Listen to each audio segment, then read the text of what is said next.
بسم الله الرحمن الرحيم. الحمد لوليه والصلاة والسلام على من لا نبي بعده. أما بعد، فقد قال الله تبارك وتعالى في كلامه المجيد والفرقان الحميد: فأعوذ بالله من الشيطان الرجيم. بسم الله الرحمن الرحيم. يا أيها الذين آمنوا توبوا إلى الله توبة نصوحا. أما بعد، وعن أبي هريرة رضي الله عنه قال: سمعت رسول الله صلى الله عليه وسلم يقول: والله إني لأستغفر الله وأتوب إليه في اليوم أكثر من 70 مرة. خوږو دوستانو، څرنګه چې تاسو ته معلومه ده چې زمونږ یو نوې سیریز چې هغه د ندای ایمان په نوم باندې شروع شوی دی، نن د هغې دویم پیغام دی د قرآن او حدیث په رڼا کې، او هغه د توبې ویستو په باره کې دی. ګرانو دوستانو، رب العالمین په قرآن کریم کې صدارنګ فرمایلی دي چې یا ایها الذین آمنوا توبوا الی الله توبة نصوحا. اے د ایمان خاوندانو، تاسو په صفا دل سره، په صفا زړه سره توبه وکړئ. د توبې معنی هغه راواپس کېدل او رجوع کول دي، او په قرآن او په حدیث کې توبه د هغه څه نوم دی چې یو سړی په خپل کړي ګناه باندې ستومانه شي، پښیمانه شي، او آینده دغه ګناه تلو طرف ته بالکل دا عزم وکړي چې زه به دغه ګناه طرف ته نه ځم. دې ته توبه ویلی شي. توبة نصوحه، حسن بصري رحمه الله هغه وایي چې توبة نصوحه مطلب دا دی چې یو سړی په خپل تیر شوي عمل باندې نادم وي، پښیمانه وي، او بیا د دغه طرف ته د سر د تلو کوشش نه کوي او یو مضبوط عزم وکړي چې دغه طرف ته به زه نه ځم. امام کلبي رحمه الله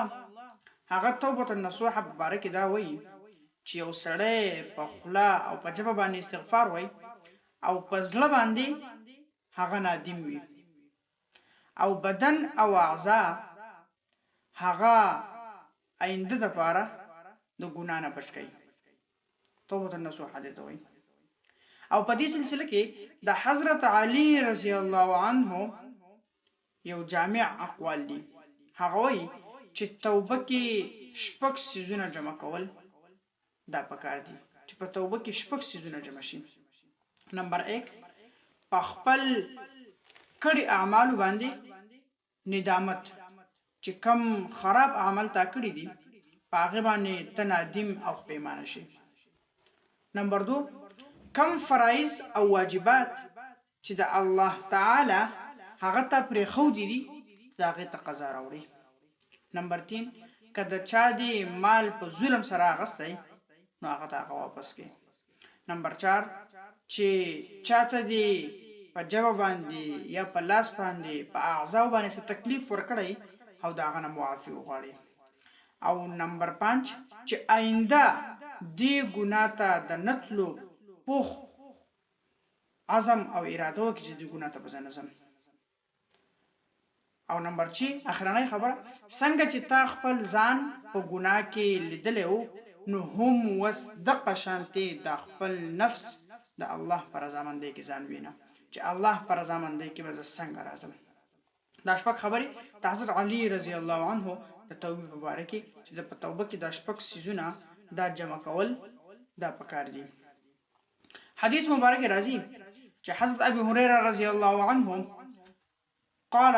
سمعت رسول الله صلى الله عليه وسلم يقول: والله إني لأستغفر الله وأتوب إليه في اليوم أكثر من 70 مرة. حضرت ابو هريره رضی الله عنه بیان کوي چې ما د رسول الله صلی الله علیه وسلم نه دا اوریدلی دي چې نبی کریم صلی الله علیه وسلم فرمایل چې بخدا مې زپ یو ورځ کې 70 بار د دین هم زیات الله طرف ته توبه وباسم چې زپ ورځ کې 70 پیری او د دین هم زیات 70 پیرونه زیات د الله په دربار کې مغفرت او توبه وباسم نو علماء کرام فرمایي چې دسی روایت چې دی دسی روایت دا امت ته یو تعلیم ورکول دي ځکه انبیاء کرام علیهم الصلاة والسلام هغه خو الله پاک پیدا کړی دي تاغونه سګونه نشي سرزت کېده او نه هغه سګونه کولای شي هغه خو دسی لکه بالکل پاګې باندې چې وختنه خدا ما او تاته او امت مسلمه ته یو پیغام دی چې د خدای دومره لوی پیغمبر چې د خدای عظیم الشان پیغمبر دی دا هغه په مخ په وجه باندې د دنیا پیدا ده او هغه هم دا فرمایي چې زه 70 پیرونه زیات په ورځ کې د خپل رب نه توبه وباسم دې کې ما او تاته هغه یو اعلان دی او ما او تاته یو ترغیب دی او دا خبره په ذهن کې راوړو چې نبی کریم صلی الله علیه وسلم توبه واسي نو ما او تاته توبه څومره ضرورت ده چې موږ هم توبه څومره وباسو په یو روایت کې راځي